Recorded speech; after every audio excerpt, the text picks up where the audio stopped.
Joseph and Curtis, Custom Wine Cellar. We're here in Milltown, New Jersey. We met the homeowners Lori and Connie a while back, I would say 6-7 months ago, and walked into a blank pallet, which is one of our favorite ways to come into a cellar. This basement was completely unfinished, nothing but cinder blocks were everywhere, and we then parceled out this space, which ended up being about 16 feet wide by about 10 feet deep, and gave them a beautiful cellar, about 1,500 bottles. And let's go inside. You can get a better look at it. Okay, so welcome inside.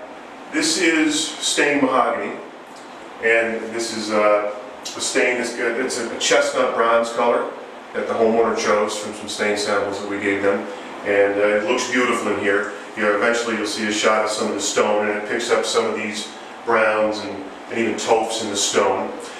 These beams are actually part of the framing of the basement that were just generic beams, and we had our guy come in and distress these and essentially make them look as close to the racking as we could. So instead of them being problems in the room, we made them work as part of the design, and they really tie in nicely with the stone and the overall rustic look of the room. Diamond bins here, horizontal display rows. Very nice display through the windows that you may have seen on the outside shot. So both of these line up with either window on either side of the door and gives a very nice sight line into the cellar. The homeowner has eventually developed the rest of the basement and done a tasting area, so the whole space now really ties together. So Kurt will walk you through some of the other design elements of the cellar and some of the features that together with our design team and the homeowners we pulled into the cellar. Kurt? Hi everyone. Joe walked you through some of the other aspects of the cellar. I'm going to take you through the second half. When we first met the homeowners, we kind of figured out a budget. We got a board that we assembled for them that included everything from the floor, what the wine rack, what the layout would look like, paint finishes, the door swatches, the windows, and we kind of just pulled it all together. There was a couple of changes that happened on the fly, which was there was a column that you'll see over here by the cooling system. That was hidden in this corner, and rather than doing a soffit like Joe had mentioned about the beams, we decided to tie the stone that's on the arch that we hand built over into these two columns that are in this corner, just to kind of tie the room together.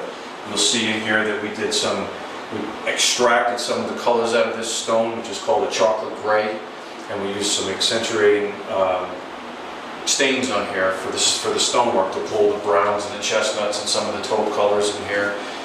We also added a mural that the customer wanted inside the center of the arch. Obviously she has a beautiful display row here that's picked up from the central location of the wrought iron door, and underneath she has 750 storage, as well as over in this corner we kind of mirrored the same side, so you'll see some of the same aspects of the diamond bin display row. But the only thing that's different on this side is that we have a split system in here, cooling system, that has a matching grill cover because we don't like to see the appliance in the room. The thermostat is in the wall to the right over here, and it's a very, very quiet system, which is our trademark at Joseph and Curtis. There's obviously living space right above us. We're in the basement right now, and this is absolutely, you almost have to have your hand up to it to know that it's on. Some of the other aspects, we tied together a slate floor, which pulled some of the same colors that are in the stone and what's on the walls here, which is a beautiful taupe color. And then we tied in the last aspect of this were two sconces, which really set the mood at night when you're coming down for a nice glass of vino. So we wanted to say thank you very much, and we appreciate your time, and thanks for checking out the video.